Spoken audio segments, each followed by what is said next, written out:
गुखाई मेला भन्ने बित्तिकै मनमा अझै पनि धेरै खुसी लाग्दछ, फुर्ती लाग्दछ र मेला भन्ने बित्तिकै बचपनको धेरै यादहरू आउँछ।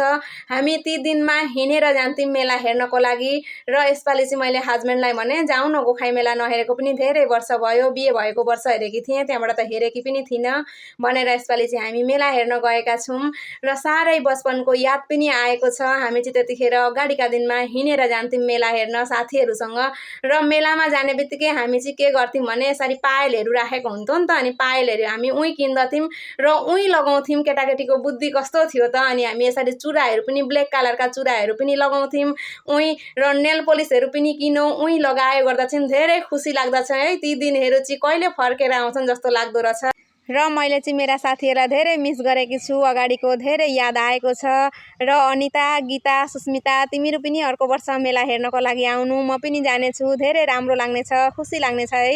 हजुरहरू सम्पूर्णमा राधे राधे, जय श्रीनारायण। हजुरहरू सबैजनालाई फेरि पनि स्वागत छ मेरो नयाँ भिडियोमा र हामी चाहिँ यसरी जाँदैछौँ। कहाँ गएका भनेर हजुरहरू सोच्दै हुनुहुन्छ होला। हामी चाहिँ हिँडेका आज गोखाई मेला चाहिँ लागेको छ विश्वनाथ छरालीको पानी भण्डारमा र हामी हेर्दै साधाहरू पनि पुगिसकेका छौँ। हामी चाहिँ माइत जानु पर्यो भने चाहिँ हामी सर्टकट लिन्छौँ, विश्वनाथ छराली चाहिँ कहिल्यै पुग्दैनौँ, यहाँ नामेरीबाट जान्छौँ, अलिकति छिटो हुन्छ, कदमुनि भएर जान्छौँ र हामी पुगि पनि सकेका छौँ। पानी भण्डारमा चाहिँ छ मेरो काकाहरूको घर, फुपूको घर र मेरो हस्बेन्डको मावल। अहिले चाहिँ हामी मावलतिर लागेका छौँ किनकि हजुरआमा बुढी हुनुभएको छ, हजुरआमासँग पनि भेट हुनेछ भनेर मावलमा पनि पुगिसकेका छौँ। यहाँ हेर्न सक्नुहुन्छ यो चाहिँ हो मावल र यहाँ यी नाति र हजुरआमा चाहिँ बात मार्दै हुनुहुन्छ। यहाँ हुनुहुन्छ हाम्रो माताजीकी आमा, धेरै वर्ष हुनुभएको छ र आँखा पनि देख्नुहुन्न।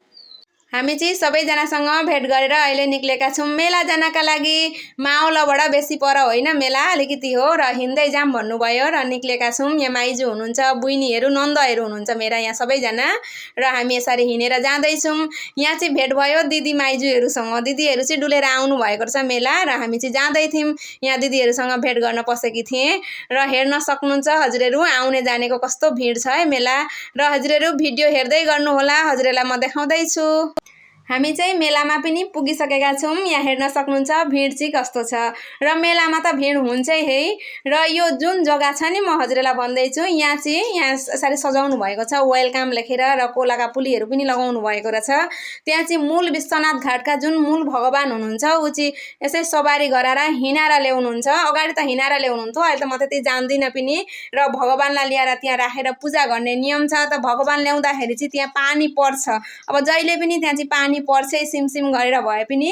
र यहाँ मेरा नन्दहरू पानीपुरी खाँदै हुनुहुन्थ्यो।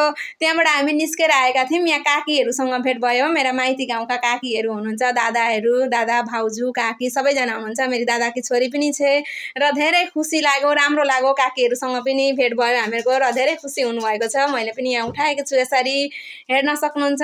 र यो वर्ष चाहिँ धेरै राम्रो लाग्यो, मेला पनि घुम्न पायौँ हामीले र धेरै खुसी पनि लागेको छ।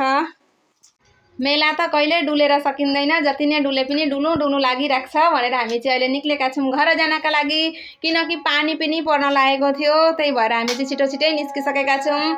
हजुरहरू सबैजनालाई फेरि पनि राधे राधे, जय श्रीनारायण। फेरि भेटौँला अर्को भिडियोमा। हजुरहरू सबैजनालाई धन्यवाद छ।